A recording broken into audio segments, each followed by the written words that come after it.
Hello friends, अस्सलाम वालेकुम and welcome to my new video. दोस्तों, आज की वीडियो जो आपको बताने जाने वाला हूँ वो बहुत ही ज़्यादा इंटरेस्टिंग होने वाला है, क्योंकि आज की वीडियो जो आपको बताने जाने वाला हूँ fake food you eat every day without knowing.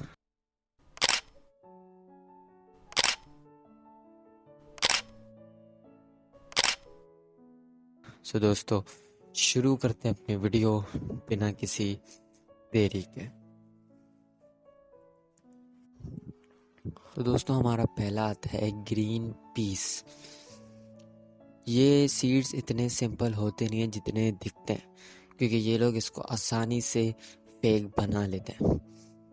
ये जाली मटर को बनाने के लिए जो मेकर्स हैं वो snow peas, soybean, sodium metasulfate, colourant और स्नो पीस को कंबाइन करते हैं।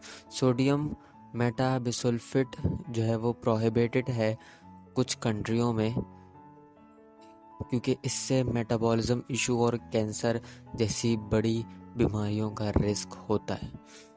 तो दोस्तों, अब हम लोग को मालूम कैसे चलेगा कि कौन सा फेक है कौन सा रियल? ये बेस्ट है कि आप जो है उसी से ख़रीदें जिससे आपको ट्रस्ट हो, जो ब्रांडेड हो। इनको मालूम करने का ये भी तरीका है कि जो पीस फेक होती हैं वो काफ़ी ज़्यादा ग्रीन दिखती हैं, क्योंकि जो मैन्युफैक्चरर हैं वो इसको बनाने के लिए कुछ कलर्स ऐड करते हैं इसको ज़्यादा ग्रीन दिखाने के लिए, जो कि हमारी सेहत के लिए अनसेफ है। दोस्तों, इसके बाद जो आता है वो एग्स हैं। ये काफ़ी शॉकिंग है लेकिन ये सच है। एग को जो है वो कंसीडर किया जाता है one of the most nutritious food in the world, और ये नेचुरल भी होते हैं। तो ये जाली कैसे आते हैं? Well, according to the Chinese ministry of health, जो फेक एग्स होते हैं वो lot of harmful ingredient contains करते हैं, जैसे कि सोडियम एल्गिनेट, बेंजोइक एसिड और भी डेंजरस चीज़ें। ये जो चीज़ें हैं वो एग के किसी भी पार्ट में हो सकती हैं जो इसको फेक बनाती हैं, चाहे वो एग का शेल हो या फिर उसकी जर्दी।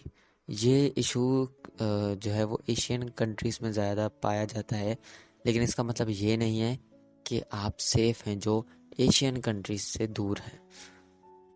जो एग जो फेक होते हैं वो यूजुअली उनका जो शेल होता है वो रफ़ होता है, और आप उसको परचेज़ करने से अवॉइड कर सकते हैं जिनका शेल रफ़ होता है, और ये नॉर्मल एग से काफ़ी ज़्यादा बड़े भी होते हैं। अगर शेल जो है वो नॉर्मल दिखता है तो आपको उसके कलर ऑफ द यॉक यानी कि उसकी जर्दी के रंग को देखना होता है। अगर जर्दी का रंग काफ़ी येलो है तो इसका मतलब ये है कि वो फेक है। दोस्तों, इसके बाद आता है नूडल्स। 2010 में ये पता चला था कि एक लार्ज क्वांटिटी में फेक नूडल्स बन रहे हैं चाइना में। इसकी डिस्कवरी हुई थी, और ये नूडल्स जो हैं वो पॉइजनस एडिटिव और रोटन ग्रेन से बनते हैं। ये नूडल्स जो हैं वो इवन प्लास्टिक से भी बनते हैं, लेकिन क्योंकि फास्ट फूड कंपनी के टेस्टी सॉस की वजह से आपको कभी इसके टेस्ट की डिस्कवरी नहीं मिलती। अगर आपने इन नूडल्स को बिना सॉस के ट्राई किया तो आप आसानी से ये फाइंड कर लोगे कि कौन सा फेक है और कौन सा रियल नूडल्स है। फेक नूडल्स को अवॉइड करने के लिए आपको बस फास्ट फूड के नूडल्स से स्टे अवे रहना है, या फिर नूडल्स से ही जनरली अवॉइड करना है। और इसके बाद आता है एप्पल।